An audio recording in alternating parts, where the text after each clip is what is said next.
Mashini sot do jetë pak I gjatë, kështu që merrni ujë me vete, keni përgatitur.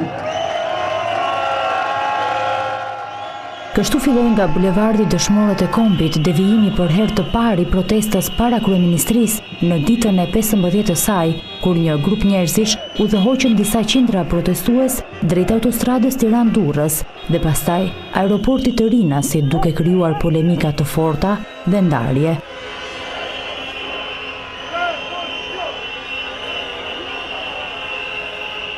Protestuesve nuk ju desh shumë kohë për të kuptuar që kjo lëvizje do t'i kthehej në bumerang dhe përçarjet janë të dukshme, ndryshe nga 14 ditët e mëparshme, kur marshimet kanë qenë në blok të gjithë protestuesve në rrugët dhe lagjet kryesore të kryeqytetit. Mbrëmjen e kësaj të diele u pa një ndarje që në fillim një pjesë e protestuesve rreth 2 orë pasi tashmë kishte nisur ecja, rreth orës 23, u futën në autostradën Tiranë-Durrës, një prej arterieve rrugore me lëvizjen më të madhe në vend.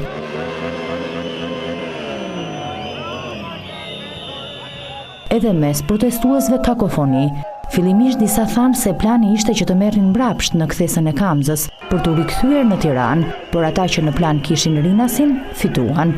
Dhe këtu nisën mbi 3 ore I gjysmës filitëse, ecje me kilometra të tëra. U deshën vetëm pak minuta ecje dhe blokim total të autostradës që të krijoheshin menjëherë radhët kilometrike nga të dyja drejtimet.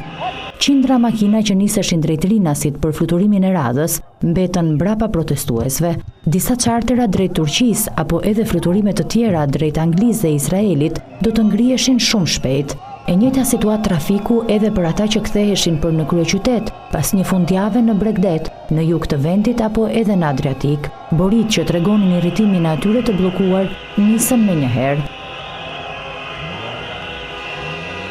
2 orë ecje në autostradë nga kthesa e Kamzës te mbikalimi I Kasharit 9.5 kilometra. Pas protestuesve, tashmë makinat në trafik në autostradën Tiranë-Durrës ishin shumë fishuar.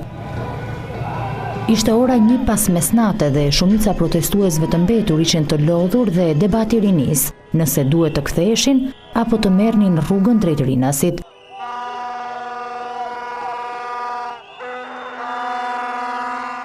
Marshimi vazhdon në rrugën e Rinasit. Sfilitja duket qartë edhe te protestuesit, të cilët tashmë hapin e kishin ngadalësuar ndjeshëm.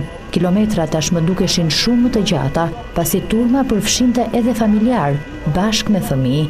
Tashmë që autostrada Tiranë-Durrës ishte liruar dhe e bllokohet rruga e Rinasit, mjetet kishin mundësi një tjetër aks drejt aeroportit, autostradën Thuman-Kashar. Dyndja krijon radhë kilometrike edhe aty, në postacionet e pagesës së privatit. Ishte gati ora 2 pas mesnate kur ecja pesorshe e protestuesve që nisin nga kryeministria rreth orës 21 ndeshi me pengesë. Forca të shumta policie të pajisur edhe me autobot uji I bllokuan të rinjtë e mbetur pa arritur në aeroport, kur tuheshin edhe disa kilometra. Fakti që aeroporti është një strukturë e rëndësishme e sigurisë kombëtare përbën një vit të kuqe për autoritetet. Të lodhur dhe të përçarë nëse duhet të rezistonin apo të ktheheshin, protestuesit e kuptuan bumerangun e sjelljes së tyre dhe e filluan me një ping-pong akuzash.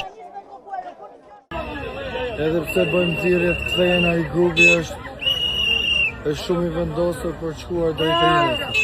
Vendimi për të ikur drejt Rinasit nuk ishte joni. Udhëhoqëm për të ikur aty nga Gent Progni, I cili tani bën këto skema tipike të një tradhtari që me demek na tërhoqë dikush tjetër. Kush është I zgjuar e di shumë mirë që kjo lëvizje sot ishte tipike një tradhtari. Ishte ora 2:20 kur protestuesit fillojnë kthimin mbrapsht në këmbë, duke I dhënë fundin kësaj aventure, një gaf e cila ka krijuar shumë përçarje në protest, që tregon qartë se ajo drejtohet nga shumë koka. Pas kësaj kishte një lumë reagimesh në rrjetet sociale që tregonin mosaprovimin dhe konfliktin e hapur mes protestuesve. Bllokimi I autostradës është dënuar edhe nga qytetarët e tjerë, jo vetëm ata të mbetur në trafik. Një sondazh në shqiptaria.com, më shumë se 71% e qytetarëve janë përgjigjur me jo pyetjes nëse janë dakord me bllokimin e autostradës Tiranë-Durrës nga protestuesit. Teknika e bllokimit dhe qarkullimit të makinave është kopjuar nga Sali Berisha, I cili kishte shpallur kështu përpara mosbindjen civile, por duke kuptuar shumë shpejt që kjo lloj lëvizje ishte një bumerang politik.